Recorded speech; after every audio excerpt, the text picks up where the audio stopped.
नमस्कार दोस्तों, आज के हमारे इस वीडियो में मैं आपको लेकर जाने वाला हूँ हिंदुओं के 4 धामों में से एक रामेश्वरम धाम में। ये स्थान अपने धार्मिक, आध्यात्मिक और प्राकृतिक खूबसूरती के लिए काफी फेमस है। तो दोस्तों, आज के हमारे इस वीडियो में हम आपको बताएंगे तमिलनाडु में स्थित रामेश्वरम धाम की कंप्लीट डिटेल्स कि ये मंदिर कहाँ पर स्थित है, क्यों प्रसिद्ध है, कैसे यहाँ तक पहुँच सकते हैं, यहाँ कौन कौन से स्थान है घूमने के और यहाँ रहने खाने की क्या व्यवस्थाएं रहती हैं। तो दोस्तों, अगर आपका भी सपना है 4 धामों में से एक धाम रामेश्वरम में जाने का, तो आप इस वीडियो को लास्ट तक जरूर देखें। दोस्तों, रामेश्वरम धाम तमिलनाडु के रामनाथपुरम जिले में स्थित है और हिंदुओं के 4 सबसे पवित्र धामों में से भी एक है। इसे रामनाथ स्वामी मंदिर के नाम से भी जाना जाता है। ये मंदिर एक द्वीप पर है जो चारों तरफ से समुद्र से घिरा है। और दोस्तों, यहाँ पर स्थित शिवलिंग का निर्माण भगवान राम ने लंका पर चढ़ाई करने से पहले स्वयं अपने हाथों से किया था। इसलिए भगवान राम और भगवान शिव के नाम पर ही इस मंदिर का नाम और इस द्वीप का नाम रामेश्वरम पड़ा है। इसलिए ये जगह भगवान राम और भगवान शिव दोनों को समर्पित है। यहाँ पर हिंदुओं का एक प्रमुख धाम भी है, तो साथ ही साथ भगवान शिव का रामेश्वरम ज्योतिर्लिंग भी यहीं पर स्थापित है। यहाँ पर कई सारे प्राचीन मंदिर भी हैं, जिनमें दर्शन करने और यहाँ समुद्र में स्नान करने से सभी पापों से मुक्ति मिल जाती है। इसलिए हर साल देश के कोने कोने से बड़ी संख्या में श्रद्धालु और साधु संत रामेश्वरम की यात्रा पर आते हैं। तो आप सबसे पहले जानते हैं कि रामेश्वरम कैसे पहुंच सकते हैं। तो दोस्तों, अगर बात की जाए ट्रेन की, तो दोस्तों रामेश्वरम पहुंचने के लिए जो सबसे नजदीकी रेलवे स्टेशन है वो है रामेश्वरम रेलवे स्टेशन। लेकिन अगर आपके शहर से डायरेक्ट रामेश्वरम के लिए ट्रेन नहीं चलती है तो आप मदुरै रेलवे स्टेशन तक आ सकते हैं। इसके बाद मदुरै से बस या ट्रेन लेकर आप पहुंच सकते हैं रामेश्वरम में। मदुरै से रामेश्वरम की दूरी 170 किलोमीटर की है। इसके अलावा अगर आप फ्लाइट से आना चाहते हैं रामेश्वरम, तो इसके लिए जो सबसे नजदीकी एयरपोर्ट है वो भी मदुरै में है। और मदुरै पहुंचने के बाद बस या ट्रेन लेकर रामेश्वरम आप पहुंच सकते हैं। तो इस तरह से आप सबसे पहले पहुंच जाइए रामेश्वरम में। और अगर आप बात करें कि यहाँ कब कब आ सकते हैं, तो आप यहाँ पर साल भर में कभी भी आ सकते हैं। लेकिन अगर आप सर्दियों के समय में आप यहाँ पर आते हैं तो घूमने में काफी आसानी रहेगी, क्योंकि यहाँ पे सर्दियों का मौसम काफी अच्छा रहता है और गर्मियों के मौसम में यहाँ पे बहुत ज्यादा गर्मी पड़ती है, जिस कारण से गर्मी के मौसम में थोड़ा सा दिक्कतें आती हैं। बाकी आप साल भर में कभी भी आना चाहें तो हमेशा ही यहाँ पर साल भर में कभी भी आ सकते हैं। तो अब बात करते हैं कि रामेश्वरम पहुंचकर आप यहाँ पर धाम के दर्शन कैसे कर सकते हैं और इसके अलावा कौन कौन से स्थान है यहाँ पर घूमने के। तो दोस्तों, रामेश्वरम में घूमने के लिए जो सबसे प्रमुख स्थान है वो है रामनाथ स्वामी मंदिर, जिसे रामेश्वरम धाम भी कहा जाता है। यहाँ पर दर्शन करने से पहले आप यहाँ बने अग्नि तीर्थ में स्नान कर लीजिए, जिसमें स्नान करना बेहद ही पवित्र माना जाता है।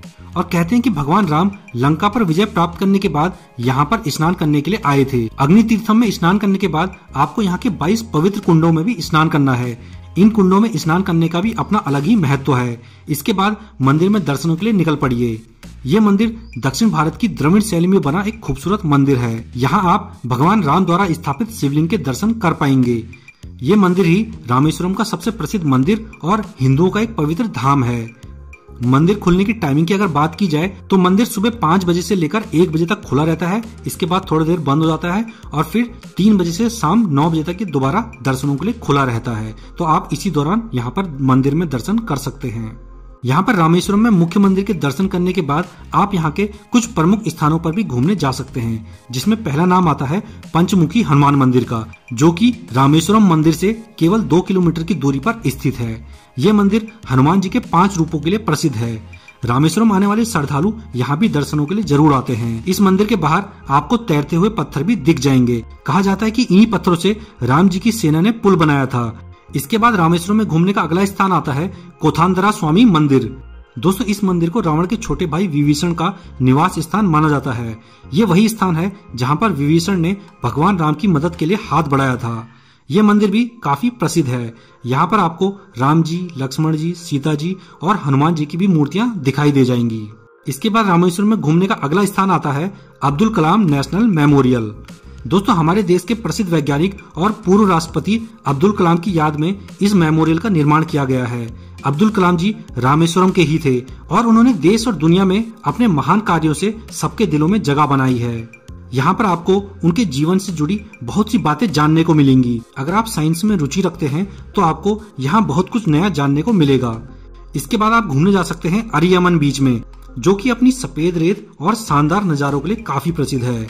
और जब आप ट्रेन से आते हैं रामेश्वरम में तो रास्ते में आपको पम्बन ब्रिज भी दिखाई देगा, जो कि अपने आप में बेहद ही अनोखा है। समुद्र के ऊपर चलती ट्रेन जब इस पम्बन ब्रिज से गुजरती है तो इसका भी एक अलग ही एक्सपीरियंस रहता है। इसके अलावा रामेश्वरम से 20 किलोमीटर की दूरी पर स्थित है धनुषकोडी। यहाँ पर स्थित है एडम ब्रिज। कहते हैं कि यहीं से राम जी की सेना ने श्रीलंका के लिए पुल बनाया था और यहाँ से श्रीलंका की दूरी करीब 32 से 35 किलोमीटर की रह जाती है। अब अगर बात करें यहाँ पे रुकने और खाने पीने की, तो दोस्तों सबसे सस्ते में रुकने के लिए यहाँ पे धर्मशालाएं और लॉज आपको मिल जाएंगे। धर्मशाला और लॉज में बेड का जो चार्जेस है वो 200 रुपए से 250 रुपए तक का पर बेड का रहता है।